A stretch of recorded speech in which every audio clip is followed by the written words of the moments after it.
যে ব্যবসা করে আমার বড় বড় কথা কস লজ্জা লাগে না? না লজ্জা লাগে না, এখন এখান থেকে যা, নাহলে কিন্তু গণধোলাই খাবি। কি তুই আমার গণধোলার হুমকি দেস? এই মুহূর্তে তোর বড় দোকান থেকে বাইর কর, নাইলে কিন্তু আমি তোর মাথার উপরে তুলে আছাড় দিয়ে একেবারে ভর্তা বানাই ফেলাম।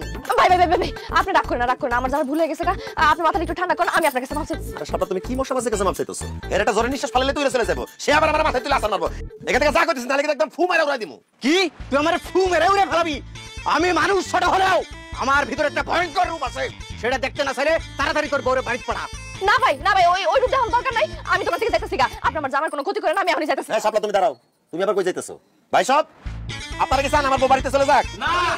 আপনারা কি তার সুন্দর হাতে সুন্দর চা খাইতে চান না?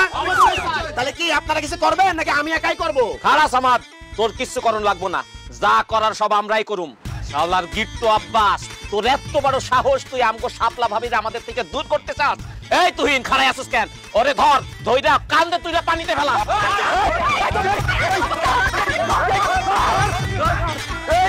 পানিতে ফেলা সুবানি দিবি ওরে।